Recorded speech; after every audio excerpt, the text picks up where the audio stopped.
qui se passe, les événements qui se passent dans le Sud sont une préoccupation très grave concernant la situation des droits humains et concernant ce qui se passe sur le terrain. Oui. Là, on peut être inquiet et là, on peut dire qu'il y a vraiment une sérieuse dégradation des droits humains en Algérie.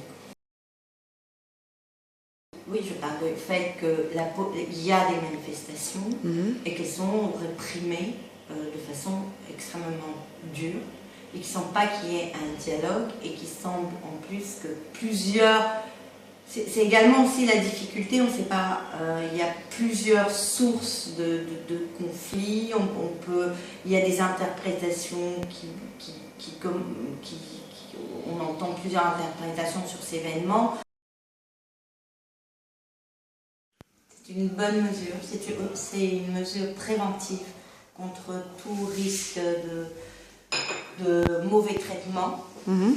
Rien que le fait de mettre les caméras, c'est un message positif, puisque du coup, ces lieux sont filmés, donc tous les policiers savent qu'ils sont filmés, donc déjà, ça réduit sensiblement les risques de mauvais traitement.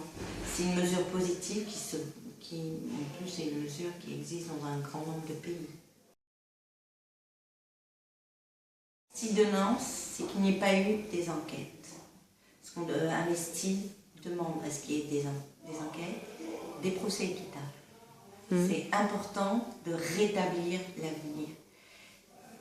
Et le fait qu'il n'y ait pas eu cette recherche de vérité, de cette partie sombre de notre histoire, et donc ça veut dire que tous les auteurs qui ont commis des violations des droits humains continuent à vivre en toute impunité.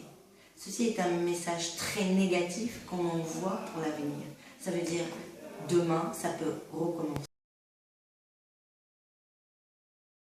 La nouvelle loi sur les associations, là, on peut bien situer qu'il y a une difficulté réelle, forte, pour toutes les associations de pouvoir travailler en toute sérénité. Un certain nombre d'associations ont fait leur mise en conformité en respectant la loi. Par contre, il se trouve que l'État, lui, n'a pas vraiment respecté. Parce que la première contradiction, il était dit qu'on est un dépôt de récépissé. Je pense que très peu d'associations l'ont eu. Alors, je ne peux pas donner les chiffres, ça aussi c'est une des difficultés. Mais par contre, à la section algérienne, nous n'avons pas eu de dépôt de récépissé. Donc, nous avons envoyé un courrier le 7 novembre, un courrier recommandé pour avoir l'accusé de réception. Et depuis le 7 novembre, nous n'avons aucune réponse. Nous avons fait 2 courriers à la direction des libertés publiques au mois de décembre et mars, aucune réponse. Nous avons fait un courrier au ministère de l'Intérieur, directement adressé au ministre, aucune réponse. Alors, nous avons décidé de taper dans d'autres portes, auprès d'autres autorités. Nous avons écrit au Premier ministre. La date c'est fin septembre. Et il nous a répondu en nous envoyant un courrier nous disant qu'il avait transmis notre demande au ministre de l'Intérieur.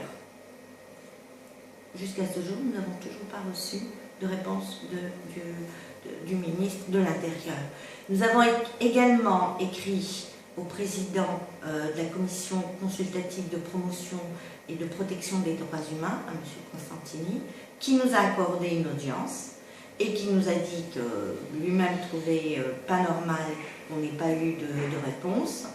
Et il nous a recommandé d'écrire au cabinet de la présidence, ce que nous avons fait dernièrement, au mois de novembre. Donc, là, nous attendons une réponse, peut-être il en faut un peu plus de temps, quoi.